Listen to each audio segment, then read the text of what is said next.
لا حول ولا قوة إلا بالله العلي العظيم. أعوذ بالله من الشيطان اللعين الرجيم. بسم الله الرحمن الرحيم. الحمد لله نحمده ونستعينه ونستغفره ونستهديه ونعوذ بالله من شرور أنفسنا ومن سيئات أعمالنا. من يهد الله فلا مضل له ومن يضلل فلا هادي له. وأشهد أن لا إله إلا الله وحده لا شريك له. وأشهد أن محمدًا عبده ورسوله انتجبه لولايته واختصه برسالته وأكرمه بالنبوة أمينًا على غيبه ورحمة للعالمين. وصلى الله على محمد وآله وعليهم السلام. أوصيكم ونفسي يا عباد الله بتقوى الله وأخوفكم من عقابه.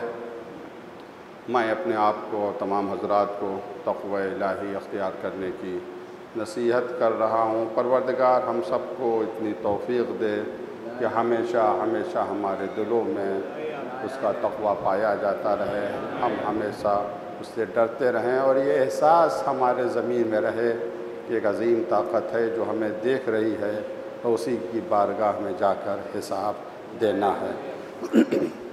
جمعے کے اس خطبے میں جیسا کہ آپ حضرات کے علم میں ہے، وہ عظیم الشان خطبہ جب جمعے کے دن عید غدیر پڑی، مولائے کائنات منبر پر تشریف لے گئے اور ایک عظیم الشان خطبہ آپ نے ارشاد فرمایا. شیخ طوسی نے مصباح المتحجد میں پورے خطبے کو نقل کیا ہے. مسلسل اسی خطبے کے ذیل میں گفتگو کی جا رہی ہے. اس خطبے کو ہم نے 21 ابواب میں یعنی 21 چیپٹر میں تقسیم کیا. 13 کا ذکر کیا جا چکا ہے، 14ویں باب کا ذکر ہو رہا ہے. اس باب میں مولائے کائنات نے امت مسلمہ کو نصیحتیں کی ہیں. پچھلے جمعے میں نے عرض کیا تھا کہ مولا نے فرمایا دیکھو تم پر ظلم کا سایہ نہ پڑنے پائے، کبھی ظلم مت کرنا. جو بھی ظلم کرتا ہے وہ تباہ و برباد ہو جاتا ہے. حکومتیں کفر کے ساتھ چل سکتی ہیں مگر ظلم کے ساتھ نہیں چل سکتی، اور جن حکومتوں نے ظلم کیا ان کو اس کی سزا بھی ملی. پچھلے جمعے کو میں نے عرض کیا تھا کہ مولائے کائنات نے 2 حصوں میں تقسیم کیا ہے. ایک وہ جو مستکبرین ہیں، قوم کے لیڈر، سردار، قبیلے کے سردار، جنہوں نے قوم کو گمراہ کیا، یہ بھی جہنم میں جائیں گے. اور جو ضعیف اور کمزور لوگ ہیں جنہوں نے اندھی تقلید کی ہے وہ بھی جائیں گے. اور جہنم میں جو جھگڑا ہوگا اس جھگڑے کو میں آپ کے سامنے عرض کر چکا ہوں کہ وہاں پر سب ایک دوسرے کے اوپر لعنت بھیجیں گے. یہ استکبار کیا ہے؟ پچھلے جو میں نے عرض کیا تھا استکبار کے حوالے سے. استکبار یعنی اپنے آپ کو دوسروں سے بڑا سمجھنا. مستکبر ہم آسان لفظوں میں کہہ سکتے گھمنڈی، جس کے اندر گھمنڈ پایا جائے، ایگو بہت زیادہ ہو. یہ استکبار یعنی اپنے آپ کو سب سے بڑا سمجھنا، یہ سب سے بڑی رکاوٹ ہے جو انسان کو حق تک نہیں پہنچنے دیتی. فہم مخمہون ہے یہ. یہاں کیا مقصد؟ یعنی گلے میں اگر توق ڈال دیا جائے تو نظریں اوپر ہوتی ہیں، نیچے اسے کچھ نہیں دکھائی دیتا. جو مستکبر لوگ ہیں، گھمنڈی لوگ ہیں، مغرور لوگ ہیں، ان کے نیچے کیا ہو رہا ہے ان کو کچھ نظر نہیں آتا. مستکبر. لیکن اس خطبے میں مولائے کائنات نے استکبار کی جو تعریف کی ہے، جو ڈیفینیشن بیان کی ہے، ایسی ڈیفینیشن شاید ہی کہیں ملے. بہت توجہ چاہ رہا ہوں کہ دیکھیے استکبار امام علی کے نزدیک کیا ہے، مستکبر امام علی کے نزدیک کیا ہے، کون ہے گھمنڈی، کون ہے امام علی کے نزدیک، مغرور حقیقت میں کون ہے امام علی کے نزدیک. آپ فرماتے افا تدرون الاستکبار ما ہوا. اب یہ خطاب کس سے ہے؟ اس زمانے کے لوگوں سے جنہیں عربی آتی ہے. آج کے زمانے سے نہیں ہے خطاب کی ترجمہ کرنے کی ضرورت ہو. اور یہ منبر کا خطبہ ہے، کوفے کا خطبہ ہے. کیا تمہیں پتہ ہے ما هو الاستکبار، کہ استکبار کسے کہتے ہیں؟ مجمع میں سکوت ہے، سناٹا ہے، کوئی نہیں بول رہا ہے. اگر کسی کو پتہ بھی ہو تو جرت نہیں کرے گا کہ مولا کائنات کے سامنے بولے. بالکل سناٹا. اور جب سناٹا چھا گیا تو آپ نے استکبار کے وہ معنی بیان کیے ہیں کہ شاید ہی ایسے معنی کسی نے بیان کیے ہوں. اگر یہ معنی استکبار کی سمجھ میں آ جائیں تو تمام مشکلوں سے نجات مل جائے اور انسان کو واقعی نجات مل جائے. مولا فرماتے ہیں ہوا ترک لمن امروا بطاعت، استکبار یہ ہے تم اس کی اطاعت کو چھوڑ دو جس کی اطاعت کا حکم پروردگار نے دیا ہے. یہ حقیقت میں استکبار. یہ لوگ ہیں گھمنڈی کہ تم نے چھوڑ دیا اس کی اطاعت کو جس کی اطاعت کا حکم پروردگار نے دیا ہے. پروردگار نے کس کی اطاعت کا حکم دیا ہے؟ یا ایھا الذین آمنوا اطیعوا اللہ واطیعوا الرسول واولی الامر منکم. اللہ کی اطاعت کرو، رسول اللہ کی اطاعت کرو، اولی الامر کی اطاعت کرو. اطاعت صرف اللہ کی ہے، رسول کی ہے اور امام کی ہے. اب جو ان کی اطاعت چھوڑ دے، اور تینوں اطاعتیں ایسا نہیں ہے کہ ایک دوسرے کے مقابلے میں ہیں، نہیں. جو اللہ کی اطاعت ہے وہی رسول اللہ کی اطاعت ہے، اور جو رسول اللہ کی اطاعت ہے وہی امام علیہ السلام کی اطاعت ہے. ایسا نہیں کہ دونوں کے ہمیں وہ ترجیح دینا پڑے گی، سب سے پہلے ہم اللہ کی اطاعت کریں پھر رسول اللہ کے. نہیں، یہ دونوں تینوں ایک دوسرے کے مقابلے میں نہیں ہیں. سب کی اطاعت ایک، حقیقت میں صرف ایک اطاعت ہے، اور اطاعت اللہ تبارک و تعالیٰ کی. اس اطاعت تک پہنچنے کے لیے ذریعہ پیغمبر اسلام ہیں. اسی وجہ سے ہم گواہی دیتے ہیں اشہد ان محمد رسول اللہ. اور رسالت تک پہنچنے کا ذریعہ امامت ہے.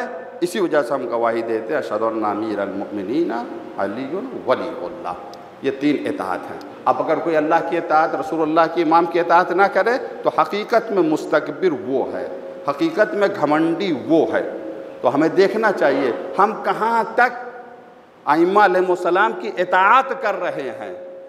جتنے پرسنٹ اطاعت کر رہے ہیں اتنے پرسنٹ تواضع اور انکساری ہمارے یہاں پایا جا رہا ہے، اور جتنی مخالفت کر رہے ہیں اتنے پرسنٹ ہمارے یہاں استکبار پایا جا رہا ہے، اتنے ہی زیادہ ہم گھمنڈی ہیں. کیونکہ انسان جب کسی کی مخالفت کرتا ہے تو دو وجہ سے مخالفت کرتا ہے.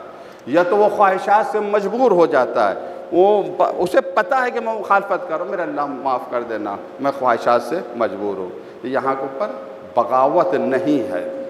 لیکن کبھی کبھی ایسا ہوتا ہے جان بوجھ کر کوئی پرواہ نہیں اس کے حکم کی، آواز دیا کرے وہ، آؤ نماز پڑھنے کے لیے، حی علی الصلاۃ حی علی الصلاۃ، آواز دیا کرے. کانوں میں آواز جائے گی مگر اس کے باوجود وہ نہیں آئے گا.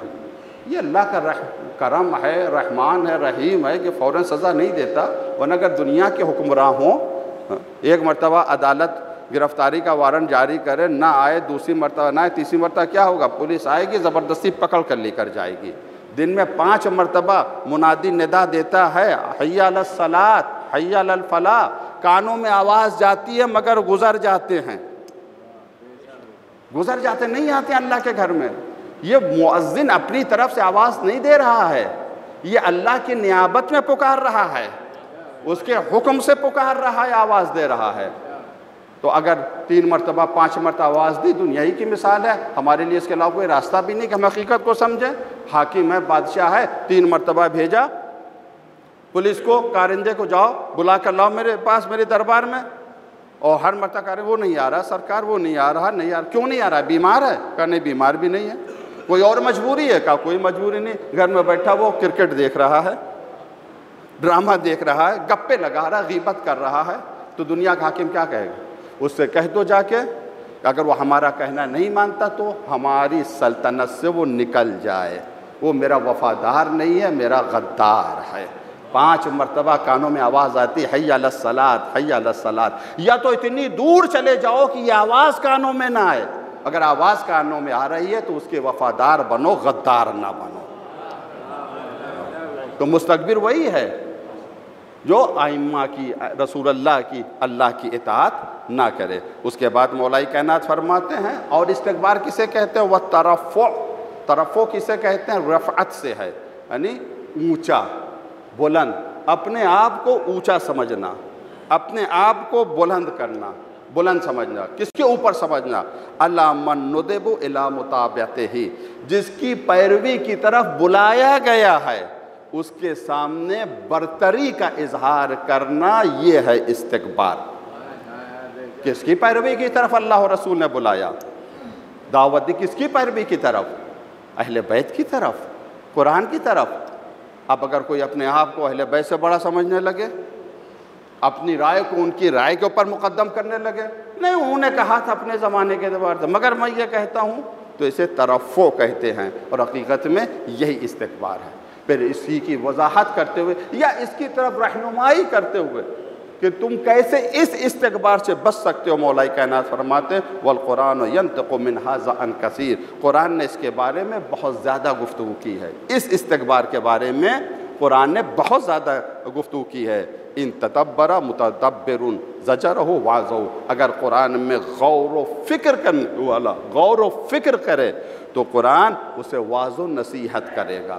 اس کا مقصد یہ ہے، کوفے کے منبر سے مولا کائنات یہ پیغام دے رہے ہیں، قرآن صرف ثواب کے لیے نہیں ہے، قرآن صرف برکت کے لیے نہیں ہے، قرآن صرف اس لیے نہیں ہے کہ مسافر کو اس کے نیچے سے نکال دیا جائے، قرآن صرف اس لیے نہیں ہے کہ بیمار کو اس کی ہوا دی جائے، قرآن اس کے لیے ہے تم قرآن میں غور و فکر کرو تاکہ حقیقت تک پہنچ سکو، استکبار کو سمجھ سکو، مستکبرین کو سمجھ سکو۔ یہ ہے استکبار، یہ ہے مستکبرین جو اللہ و رسول اور اہل بیت علیہ السلام کی اطاعت کے خلاف جا رہے ہیں، ان کی اطاعت نہیں کر رہے ہیں۔ اب خود سب غور کریں، معصوم کوئی نہیں ہے، غلطیاں سب سے ہوتی ہیں، اشتباہ سب سے ہوتے ہیں، بڑے بڑے علماء، بڑے بڑے مراجع اکرام کبھی کبھی فتویٰ دینے میں ان سے خطا اور غلطی ہو جاتی ہے۔ بس ایک کی طرف اشارہ کروں گا تاکہ دیکھیے معنی بہت ہی اہم ہے، اس کو سمجھنے کی کوشش کریں، غلط میسج لے کے نہ جائیں۔ میں نماز کے بعد رکتا ہوں یہاں کے اوپر، میرا نمبر ہے، اگر کوئی بات سمجھ میں نہ آئے تو پیٹھ پیچھے ذکر کرنے سے پہلے ڈائریکٹ آپ مجھ سے پوچھ لیجئے، مجھ سے سوال کر لیجئے، مولانا آپ کہنا کیا چاہ رہے ہیں، اپنی طرف سے معنی نہ نکالیے، ہم تو یہاں کچھ نہیں کہیں گے، لیکن یاد رکھیں آپ کے ایک ایک حرف پر پروردگار نے پہرے دار کو بٹھا رکھا ہے، اور سب کا سوال، سب کا جواب بارگاہ خدا میں دینا ہے۔ بہت بڑے مرجع تھے اپنے زمانے میں، لوگ آئے، کہا آقا ایک فتویٰ کا کیا، کہا ایک عورت مر گئی اور پریگننٹ تھی، حاملہ تھی، کیا کریں؟ کہا جا کے دفن کر دو۔ وہ چلے گئے جا کے، پھر سال بھر یا 6 مہینے کے بعد پھر آئے، کہا آقا وہ بچے کا نام رکھ دیا۔ کہا کیسا بچہ؟ کہا کہ وہی بچہ جو عورت مر گئی تھی اس کے پیٹ میں بچہ تھا، وہ بچہ اب صحیح سالم ہو گیا تو اس کے لیے کوئی نام رکھ دیے یا کچھ کر دیے اس کے بارے میں۔ تو آقا نے کہا تھا، مجھے ان کو یاد آیا، آقا نے کہا تو میں نے تو کہا تھا اسے دفن کر دو۔ کہ نہیں آپ نے تو یہ کہا تھا اسے دفن کر دو، لیکن ابھی ہم لوگ تھوڑی دیر چلے تھے کہ آپ نے کسی کو بھیج کر کہا تھا کہ نہیں اس کا آپریشن کر کے پیٹ چاک کر کے بچے کو نکال لو پھر اسے دفن کر دو۔ اب ان کے تو ہوش اڑ گئے، میں نے تو کسی کو بھیجا ہی نہیں، یہ کیا ہو گیا؟ اب یہ سمجھا مجھ سے غلطی ہو گئی، مجھ سے مخالفت ہو گئی۔ انہوں نے دروازے اجتہاد کو بند کر دیا، دروازے مرجعیت کو بند کر دیا، کہا اب میں اس لائق نہیں کہ میں فتویٰ دوں۔ ادھر دروازے مرجعیت کو بند کیا، ادھر زمانے کے امام تشرف فرماتے اور کہتے ہیں تم نے کیوں دروازے اجتہاد بند کر دیا؟ ہے تو پناہ گاہ ہے، مولا غلطی ہو گئی، میں اس لائق نہیں فتویٰ دوں۔ تو مولا فرماتے ہیں فتویٰ دینا تمہارا کام، غلطی کرو گے تو سنبھالنا ہمارا کام۔ غلطیاں ہوں گی، سنبھالنے والا۔ ایک بات ذہن میں رکھیں میرے عزیزو، ہم لاوارث نہیں ہیں، کبھی بھی مایوسی کا شکار نہ ہو، ہمارا وارث ہے۔ غرور سے بچیں، گھمنڈ سے بچیں، ایگو سے بچیں، استکبار سے بچیں، یہی ہر برائی کی جڑ ہے، یہی ہر فتنے کی جڑ ہے۔ اسلام میں جو اتنے فرقے بنے ہیں، اگر آپ تجزیہ و تحلیل کریں تو اس کے پیچھے صرف اور صرف ایگو ہے۔ یہ جو پارٹیاں بن رہی ہیں، جو حزبیں بن رہی ہیں، زیادہ تر یہ ایگو آ جاتا ہے، زیادہ تکبر آ جاتا ہے۔ میں نے کئی مرتبہ کہا اور آج میں عرض کر رہا ہوں کہ یہاں سے یعنی آصفی مسجد لکھنؤ سے کربلا معلیٰ کی دوری کتنی ہے یہ بتائیں۔ گوگل سے پوچھیں تو گوگل اپنے اعتبار سے بتائے گا، کیسے آپ جاننا چاہتے ہیں؟ سب سے زیادہ قابل آج کل تو ماشاءاللہ سے حضرت گوگل ہی ہیں۔ کیسے پانی سے جانا چاہتے تو اتنے 1000 کلومیٹر، خشکی سے جانا چاہتے تو اتنے 1000 کلومیٹر، فضا سے جانا چاہتے اتنے 1000 کلومیٹر، لیکن عرفہ کیا کہتے ہیں؟ یہاں سے یہاں سے نہیں، آسفی مسجد لکھنؤ سے کربلا کی دوری ہزاروں کلومیٹر نہیں ہے، صرف 2 قدم کا فاصلہ ہے۔ یہاں سے کربلا کا فاصلہ صرف 2 قدم ہے۔ شرط یہ ہے کہ پہلا قدم اٹھائیں تو اپنے آپ پر رکھیں، اپنے ایگو کو کچلیں، اپنے غرور کو کچلیں، اپنے تکبر کو کچلیں۔ اپنے آپ کو جب کچل دیں گے، اپنی خواہشات کو جب دبا دیں گے، دوسرا قدم اٹھائیں گے تو کربلا میں ہوں گے۔ کچھ لوگ کربلا میں ہوتے ہوئے بھی کربلا میں نہیں ہوتے ہیں، کچھ لوگ ایسے ہوتے ہیں کہ جسمانی اعتبار سے کربلا میں نہیں ہوتے مگر حقیقت میں وہ کربلا میں ہوتے ہیں۔ یہ ایسے لوگ ہیں جنہوں نے اپنی خواہشات کو کچل دیا ہے، اپنے ایگو کو دفن کر دیا ہے، اپنے تکبر کو پامال کر دیا ہے۔ حقیقت میں یہی کربلائی ہیں، حقیقت میں یہی حسینی ہیں۔ پروردگار ہم سب کو اتنی توفیق دے، ہم استکبار سے بچ سکیں، ہم غرور سے بچ سکیں، ہم گھمنڈ سے بچ سکیں، ہم اپنے وجود پر غور کریں، فکر کریں کہ ہماری حقیقت کیا ہے۔ ابتدا میں ایک گندا پانی تھے، آخر میں اتنے نجس ہو جائیں گے جو چھو لے گا وہ بھی نجس ہو جائے گا۔ ان حقیقتوں کو سمجھیں، اور ایک حقیقت ہمیشہ رہے کہ ہمیشہ رہنے کے لیے ہم اس دنیا میں نہیں آئے ہیں۔ ایک دن ملک الموت آئیں، ہم وہاں جا رہے ہیں خالی ہاتھ جا رہے ہیں یا ہمارے ہاتھ میں کچھ ہے۔ پروردگار تجھے اس ماہ کی عظمت کا واسطہ، پروردگار اس جمعے کی حرمت کا واسطہ ہم سب کو اتنی توفیق دے کہ ہم جب تیری بارگاہ میں حاضر ہوں تو خالی ہاتھ حاضر نہ ہوں۔ وآخر دعوانا الحمدللہ رب العالمین، واعوذ باللہ من الشیطان الرجیم، بسم اللہ الرحمن الرحیم، والعصر ان الانسان لفی خسر الا الذین آمنوا وعملوا الصالحات وتواصوا بالحق وتواصوا بالصبر۔ صدق اللہ۔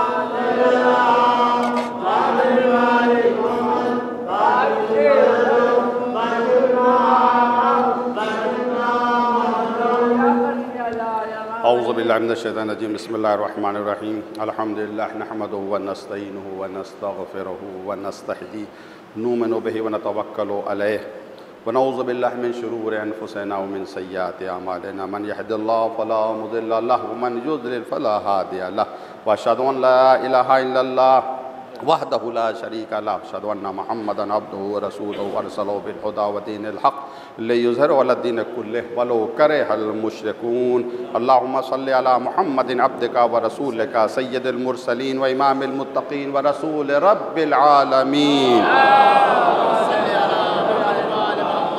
اللہم صلی علی علی امیر المومنین وصی رسول رب العالمین، عبدک وولیک واخی رسولک وحجتک علی خلقک وآیتک الکبریٰ ونبع العظیم۔ وصلی علی الصدیقۃ الطاہرہ فاطمہ سیدۃ النساء العالمین۔ وصلی علی سبط الرحمہ امام الہدی الحسن والحسین سیدی شباب اہل الجنہ۔ وصلی علی ائمۃ المسلمین علی ابن الحسین سید الساجدین وقرۃ عین الناظرین وزین العابدین۔ وصلی علی محمد بن علی باقر العلم بعد النبی، وجعفر بن محمد الصادق البار الامین۔ وصلی علی موسیٰ بن جعفر الطاہر الطہر الکاظم۔ وصلی علی علی بن موسیٰ الرضا المرتضی۔ صلی علی محمد بن علی الجواد التقی،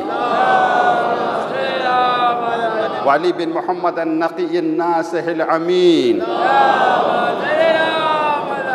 والحسن بن علی الزکی العسکری۔ اللہم صلی علی نورک وسراجک وولیک ووسیک وحجتک وخلف الہادی المہدی، حجتک علی عبادک وامنائک فی بلادک صلاة کثیرہ دائمہ۔ اوصیکم عباد اللہ بتقوی اللہ۔ ہم اس خطبے میں اپنے آپ کو اور تمام حضرات کو تقوی الہی اختیار کرنے کی وصیت و نصیحت کر رہے ہیں۔ پروردگار ہمیں اتنی توفیق دے کہ ہمیشہ ہم اس سے ڈرتے رہیں، ہمارے دلوں میں اس کا تقوی رہے۔ اس دوسرے خطبے میں مناسبت کے حالات کے اعتبار سے گفتگو کی جاتی ہے۔ آج گفتگو کا پہلا پوائنٹ یہ ہے، دیکھیے کچھ مناسبتیں بھی پائی جا رہی ہیں۔ پہلی ذیلحج کو شادی کی تاریخ ہے مولا کائنات جناب سیدہ سلام اللہ علیہ کی، لیکن آخری جو ذوالقعدہ 29 شہادت ہے 9 امام علیہ السلام کی، اس وجہ سے گفتگو کا زیادہ حصہ آپ سے مختص رہے گا۔ ہماری ذمہ داریاں کیا ہیں، ہم احساس کریں کہ ہماری ذمہ داری کیا۔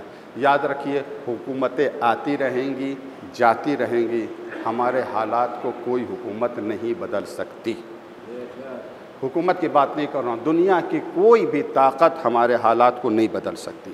امیدیں لگانا، ان سے امیدیں لگانا، ان سے امیدیں لگانا، حقیقت میں اپنے آپ کو دھوکہ دینا ہے۔ کسی سے بھی کون ہمارے حالات کو بدلے گا، کون ہمارے حالات کو چینج کرے گا، کیسے ہم بدلیں؟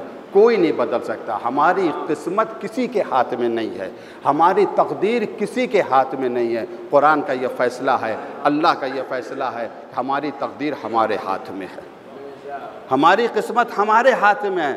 جیسا چاہیں ویسی تقدیر ہم بنا لیں، اس کے علاوہ کسی کے ہاتھ میں نہیں ہے۔ سورہ رعد آیت نمبر 11 میں ارشاد ہوا ان اللہ لا یغیر ما بقوم حتی یغیروا ما بانفسہم۔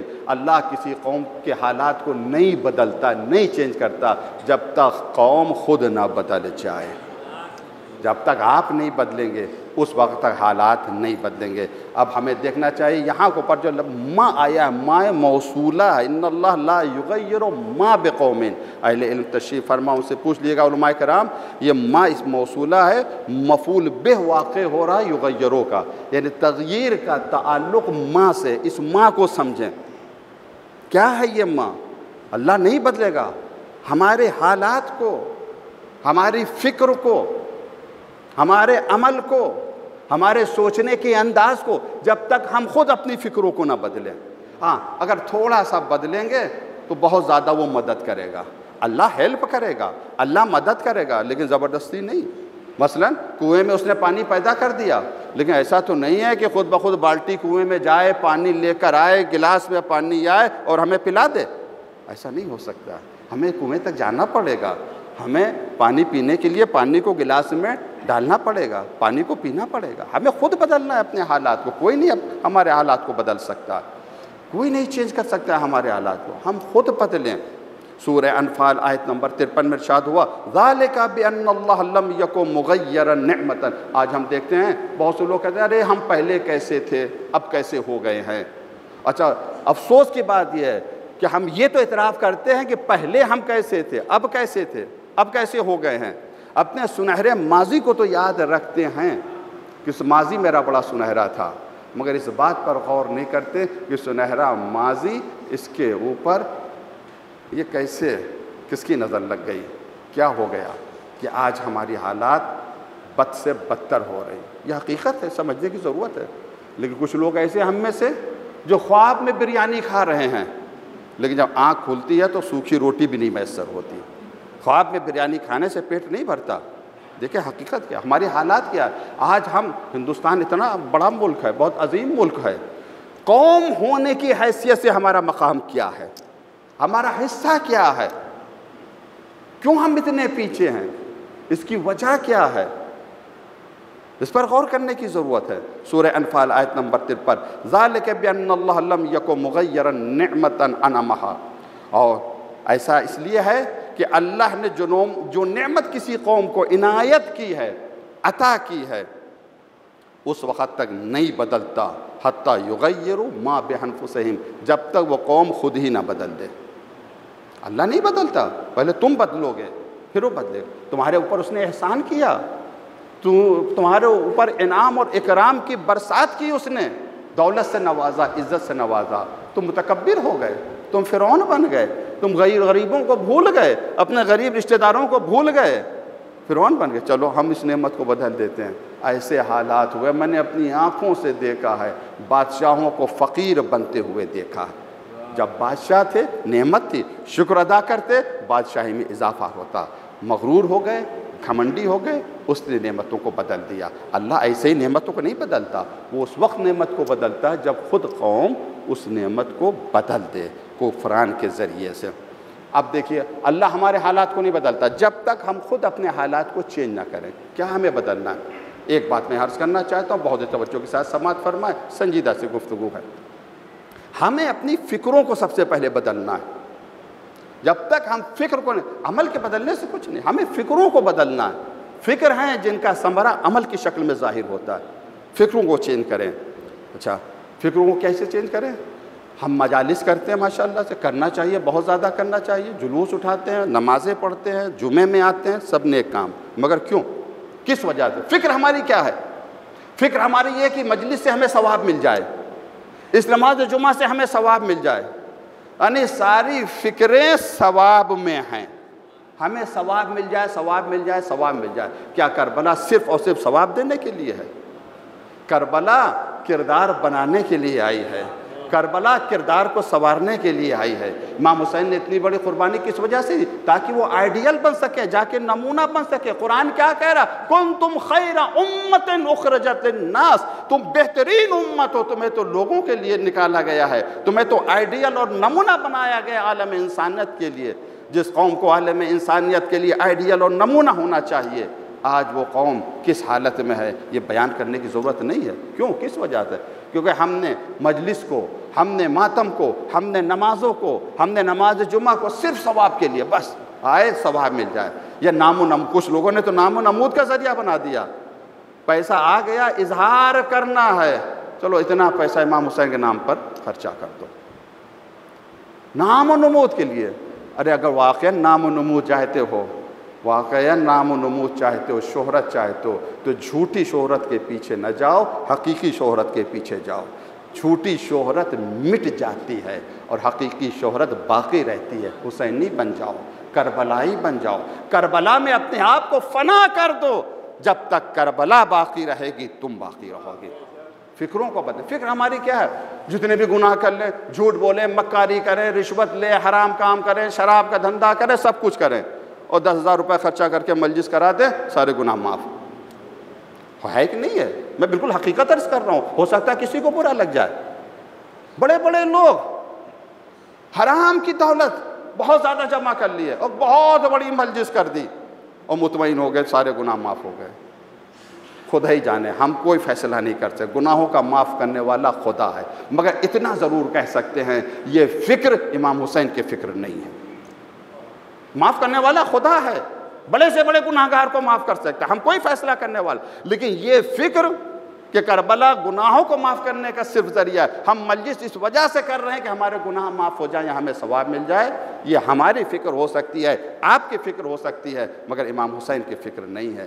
امام حسین فرماتے ہیں بحال الانوار جلد نمبر 65 پیج نمبر 156، آپ فرماتے ہیں ان شیعتنا، ہمارے شیعہ، امام حسین کا ان شیعتنا، ہمارے شیعہ، من سلمت قلوبہم من کل غش وغل ودغل، ہمارا شیعہ وہ جس کا دل سلامت رہے، فریب سے سلامت رہے، دھوکے سے سلامت رہے، کسی کو دھوکہ نہ دے، کسی کے ساتھ فریب نہ کرے۔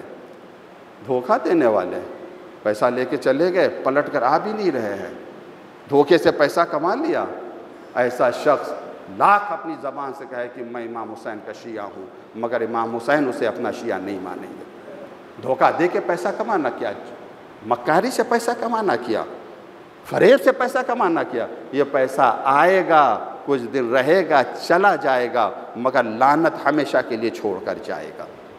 اگر واقعاً پیسہ کمانا ہے تو آج میں آپ کو تعویذ دوں گا، اس تعویذ پر آپ عمل کریں، انشاءاللہ پیسہ آپ کو ملے گا، دھوکے سے نہیں، فریب سے نہیں، جھوٹ سے نہیں، شریعت کی راہ پر گامزن ہو کے بھی آپ پیسہ کما سکتے ہیں۔ ہمیں فکر کو بدلنا ہے، وقت نہیں ہے زیادہ، میں نہیں عرض کر سکتا ہوں، فکری اعتبار سے کیا چینج کرنا ہے۔ آج ہماری مجلسوں کا مزاج کیا ہے، آپ مجھ سے بہتر سمجھ رہے ہیں۔ اگر کچھ کہو تو سب سے پہلے ٹھپا لگا دیا جاتا ہے، یہ عزاداری کا دشمن ہے، ملعون ہے وہ شخص جو عزاداری امام حسین علیہ السلام کا دشمن ہے۔ عزاداری کا کوئی دشمن نہیں، مگر عزاداری کس مقصد کے لیے ہے اس پر دیکھیں۔ آج کیا ہو رہا ہے، کیسی مجلسیں ہو رہی، آپ خود سماعت فرما رہے ہیں۔ شیخ صدوق کی کتاب ہے اعتقاد الامامیہ و تفصیل اعتقاد، شیخ صدوق کی کتاب ہے اور شیخ مفید نے اس میں اضافہ کیا ہے، یعنی اس پر حاشیہ لگایا، کہیں کے اوپر شیخ صدوق کے اعتقاد کو صحیح قرار دیا ہے، تائید کی ہے اور کہیں پر ان کی مخالفت کی. ایسا ہوتا ہے رہتا علماء کے درمیان. اس کی روایت ہے جلد نمبر 1 صفحہ نمبر 108. امام جعفر صادق علیہ السلام فرماتے ہیں انی لعصم الرجل فی المسجد وهو یشتمنی فاستتر منه بالساریہ کہ لا یرانی.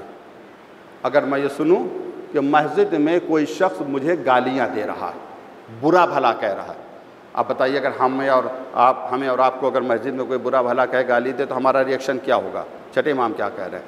مسجد میں اگر کوئی شخص مجھے برا بھلا کہہ رہا ہے، گالی دے رہا ہے، تو میں ستون کے پیچھے چھپ جاؤں گا. میں ستون کے تاکہ گالی دینے والا، برا کہنے والا مجھے نہ دیکھے. میں چھپ جاؤں گا، یعنی جواب نہیں دوں گا. گالی کا جواب گالی نہیں ہے. چھپ جاؤں، نظر انداز کر دوں گا اسے. کیا مقصد؟ بہت سی چیزوں کو ہمیں نظر انداز کر دینا چاہیے. دوسری حدیث بحار الانوار کی ہے، اور حدیث کا خلاصہ یہ ہے کہ راوی نے امام محمد باقر علیہ السلام سے پوچھا کہ کچھ لوگ امام علی کے بارے میں غلو سے کام لے رہے ہیں. طویل حدیث اس کا خلاصہ یہ ہے. تو امام اس کے جواب فرماتے انی اراک اللہ سمیت انسان، میں تمہیں ایسا پا رہا ہوں اگر تم دیکھو کوئی انسان میرے جد امام علی علیہ السلام کو برا بھلا کہہ رہا ہے اور تمہارے اندر استطاعت اور طاقت ہے، تو میں تمہیں ایسا پا رہا ہوں کہ تم اس کی ناک توڑ دو گے. کیا ایسا نہیں ہے؟ اس نے کہا ہاں بالکل ایسا ہے. اگر میرے سامنے کوئی برا بھلا کہے گا میرے مولا کو تو میں اس کی ناک توڑ دوں گا. تو امام کیا کہہ رہے ہیں؟ تائید کر رہے ہیں، شاباشی دے رہے ہیں. ہاں بالکل ایسا کرنا. نہیں، لا تفعل، ایسا مت کرنا. امام کیوں منع کیا امام نے؟ پھر اس کے بعد فرمایا اگر میں سنوں کوئی سب اور برا بھلا کہہ رہا ہے تو میں ستون کے پیچھے چھپ جاؤں گا تاکہ وہ مجھے نہ دیکھے، اور پھر آ کر اس سے مصافحہ کروں گا. یہ عام شخص نہیں ہے، یہ پانچویں امام کہہ رہے ہیں میں آ کر اس سے مصافحہ کروں گا، شاباشی دوں گا. نہیں، یہ مصافحہ نہیں ہے، یہ شرافت کا تماچا ہے ذلت کے چہرے کے اوپر. اور پھر اس کے بعد برا بھلا کہنے والا کیوں برا بھلا کہہ رہا ہے؟ ہو سکتا ہے پروپیگنڈے کا شکار ہو گیا ہو. اگر ہم بھی اسے برا بھلا کہیں گے تو وہ اور ہی زیادہ اس کے اندر ضد آ جائے گی. تو ہمیں فکروں کو بدلنے کی ضرورت ہے. گالیوں سے مذہب آگے نہیں بڑھتا ہے، دلیلوں سے مذہب آگے بڑھتا ہے. ہمیں اس کے ذریعے سے مذہب کو آگے بڑھانا ہے. اور بہت سی حدیثیں ہیں، میں نہیں عرض کر سکتا ہوں. سب سے بڑی مناسبت ہے شہادت نوے امام علیہ السلام کی. آپ کی زندگی 25 سالہ زندگی ہے، 17 سال دور امامت رہا ہے. اس سے زیادہ دور امامت یعنی بہت مختصر دور امامت بھی ہے، اور مختصر سب سے کم سن امام ہمارے نوے امام علیہ السلام ہیں. اسی وجہ سے آپ کے ذریعے سے جو حدیثیں آئی ہیں ان کی بھی تعداد بہت کم ہے، 250 سے زیادہ حدیثیں نہیں ہیں. مگر جتنی بھی حدیثیں ہیں بہت ہی عظیم حدیثیں ہیں. انہی حدیثوں کے بارے میں آپ کو عرض کرنا چاہتا ہوں. ایک حدیثوں کے بارے میں موضوع ہمارا وہی ہے، فکروں کو بدلیں. جب تک ہم فکروں کو نہیں بدلیں گے ہم آگے نہیں بڑھ سکتے. ہمارے یہاں تبرہ میں بارہا کہہ چکا ہوں، میں تمام علماء، تمام طلاب، تمام مؤمنین کوئی بھی تبرے کا مخالف نہیں ہے. بالکل واضح. جس کے دل میں مچھر کے پر کے برابر بھی اہل بیت کے دشمنوں سے ہمدردی پائی جائے وہ دل ملعون ہے، اس پر اللہ کی لعنت ہو کوئی. لیکن کیفیت تبرہ کیا ہے؟ کس طریقے سے ہمیں تبرہ کرنا چاہیے؟ یہ طریقہ ہم سیکھیں تو امام محمد تقی علیہ السلام دے. اب دیکھیے کہ ہم مامون کا دربار ہے، بڑے بڑے علماء ہیں. یحییٰ بن اقسم جیسا عالم بھی وہاں پہ ہے. ہر میدان میں جب ہر علمی میدان میں شکست ہو گئی تو یہاں گھیر کے لے آئے عقائد کے میدان میں، اور اس کے بعد اس نے کئی سوال کیے ہیں. کس خوبصورتی سے امام نے جواب دیا ہے. کاش یہ طریقہ ہماری سمجھ میں آ جائے تو مسلک اہل بیت، مذہب اہل بیت، فکر کربلا بڑی آسانی سے ہم مسلمانوں تک یا انسانوں تک پہنچا سکتے ہیں. یحییٰ بن اقسم کہتا ما تقول یا ابن رسول اللہ فی الخبر الذی رویا. اس حدیث کے بارے میں آپ کا کیا خیال ہے؟ کون سی حدیث؟ انہ نزل جبریل علی رسول اللہ، جبریل رسول اللہ کے اوپر نازل ہوئے اور کہا. جو الفاظ آئے ہیں حدیث میں وہ بالکل بے عین نہیں وہی الفاظ بغیر کسی کمی و زیادتی کے آپ کے سامنے نقل کر رہا ہوں۔ قال یا محمد ان اللہ عز وجل یقرئک السلام، جبریل نے کہا اے محمد اللہ نے تحفہ سلام آپ کو بھیجا ہے، وہ یقول لک، اور آپ سے کہہ رہا سل ابا بکر، ابو بکر سے سوال کرو، حل ہوا انی راضٍ، کیا وہ مجھ سے راضی ہیں؟ فانی عنہ راضی، میں ان سے راضی ہوں۔ تو یہ حدیث پائی جا رہی ہے ان کے یہاں۔ تو امام نے سنا، فوراً انکار نہیں کیا، فوراً انکار نہیں کیا۔ پہلی بات کہتے ہیں کہ دیکھیے ہم کسی کے فضل کا انکار نہیں کر رہے ہیں، مگر پیغمبر نے فرمایا تم بھی مانتے ہو کہ میرے بعد بہت جھوٹے پیدا ہوں گے جو میری طرف جھوٹ کی نسبت دیں گے؟ کہا ہاں یہ تو بات ہے۔ پھر پیغمبر نے یہ فرمایا میری حدیث کو قرآن سے ملانا، اگر قرآن سے ٹیلی کر رہی ہے تو ہماری حدیث کو مان لینا ورنہ نہ ماننا۔ یہ حدیث قرآن سے ٹکرا رہی ہے۔ قرآن کیا کہہ رہا ہے؟ اللہ کہہ رہا ہے جو تم سوچتے ہو اس کا علم اللہ کو ہے، اقرب من حبل الورید، شہرک سے زیادہ بھی میں تم سے قریب ہوں۔ جو اللہ سینے کے رازوں سے واقف ہے اسے یہ نہیں پتہ فلاں اس سے راضی ہے یا نہیں راضی ہے، وہ پیغمبر سے پوچھوا رہا ہے۔ تو حدیث اگر قرآن سے ٹکرا جائے گی تو حدیث کو رد کر دیا جائے گا۔ اس کے بعد ایک اور بھی حدیث ہے، ذرا اس کو بھی، اس کے علاوہ جتنی بھی حدیث فضائل میں بیان کی ایک ایک کر کے امام بڑی خوبصورتی سے رد کرتے رہے۔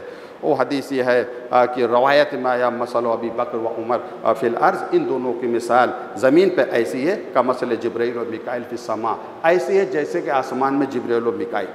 آپ یقین کریں نہ کریں، عالم اسلام کی اکثریت نہیں، سبھی جتنے ہیں سب کے سب ایسی حدیثوں پر یقین رکھتے ہیں۔ اسی وجہ سے اگر کوئی انہیں برا بھلا کہتا ہے، لعن طعن کرتا ہے تو اسے کافر کہہ دیتے ہیں کہ یہ تو ان کو پر لعنت بھیج رہے ہیں جو جبرائیل کی طرح ہے۔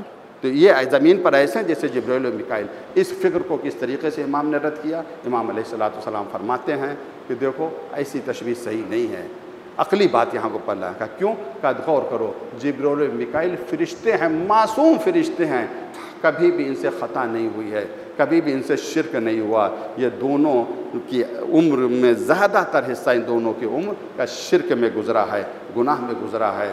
تو جس کا زیادہ تر حصہ شرک میں گزرا ہو وہ معصوم کی طرح نہیں ہو سکتا۔ یہ طریقے ہیں بات کرنے کے۔ کیا مقصد امام نے ہمیں بتایا؟ اپنی بات رکھو، دلیل کے ساتھ رکھو، برہان کے ساتھ رکھو، حکمت کے ساتھ لوگوں کو بلاؤ، گالیاں دے کر نہ بلاؤ لوگوں کو۔ اس جوش خطابت نے بھی ہمیں بہت ہی کسی حد تک ہمیں بہت ہی زیادہ نقصان پہنچایا۔ آخری بات میں عرض کر رہا ہوں، ہمیں وقت میں گنجائش نہیں ہے۔ پیسے میں نے عرض کیا تھا کہ ہماری قسمت ہمارے ہاتھوں میں ہے کہ ہم لوگ جس امام سے چاہتے ہیں توسل کر لیں، لیکن علماء نے اور ائمہ نے ایک طریقہ بتایا، علماء نے جو جیسی حاجت ہے کس امام سے توسل کریں۔ اگر آپ کے پاس رزق کم ہے، تنگی ہے، پریشانی، دنیاوی امور میں حاجت کے لیے امام جواد علیہ الصلوۃ والسلام کا وسیلہ بہت ہی کارگر ہے۔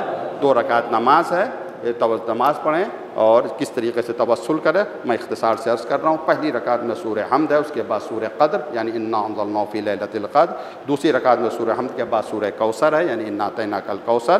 اس کے بعد قنوت میں 3 مرتبہ امن یجیب المضطر اذا دعا ویکشف السوء۔ اگر کسی کو یہ آیت نہیں یاد ہے تو دیکھ کے بھی موبائل وغیرہ سے پڑھ سکتا۔ اس کے بعد سجدے میں جا کر 9 مرتبہ یہ کہیں یا جواد الائمہ ادرکنی۔ جواد ائمہ 9 امام کا لقب، ہم لوگ تقی کے نام سے جانتے ہیں، عرب لوگ جواد کے۔ جواد یعنی بہت زیادہ سخی، یا جواد الائمہ ادرکنی، اے میرے مولا، اے امام متقی، اے جواد الائمہ آپ میری مدد کریں۔ 9 مرتبہ اس کو پڑھیں، انشاءاللہ آپ کی مشکلات دور ہوں گی۔ پروردگار سے دعا، پروردگار ہمیں توفیق دے ہم اپنی فکروں کو بدل سکیں تاکہ ہمارا عمل بدلے۔ پروردگار دنیا میں جہاں کہیں اہل بیت کے چاہنے والے سب کی جان و مال، عزت و آبرو کی حفاظت کرے۔ اسرائیل میں بے انتہا ظلم ہو رہا ہے، اب دیکھیں وہ جا رہا ہے، ختم ہو رہا ہے دھیرے دھیرے دھیرے دھیرے، بہت کمزور ہو گیا۔ انشاءاللہ ایک دن آئے گا جب قبلہ اول ہمارا آزاد ہوگا۔ پروردگار ان ظالموں کو نابود فرما، مظلومین ہیں ان کی مدد و نصرت فرما۔ کل ہی میں دیکھ رہا تھا جو اسکول ہے غزہ میں، یونو کا اسکول، اس کے اوپر حملہ کیا، 14 سے زیادہ بچے جو ہیں وہ مارے گئے ہیں۔ کس اسلحے سے مارے جا رہے ہیں۔ پروردگار اسلحہ بنانے والوں کو، اسلحہ بیچنے والوں کو ہدایت دے اگر لائق ہدایت ہے، ورنہ ان کے شر سے انسانیت کی حفاظت فرما۔ میرا اللہ اس مسجد میں جو نمازی آئے تجھے تیری عظمت کا واسطہ، تجھے امام کا واسطہ، حجت کا واسطہ کہ ہمارے تمام گناہ صغیرہ کبیرہ کو معاف فرما دے۔ پروردگار ہمیں اتنی توفیق کہ ہم ہمیشہ صحیح راستے کو پر چلتے رہیں۔ علماء حق کی حفاظت فرما۔ وآخر دعوانا ان الحمد للہ رب العالمین۔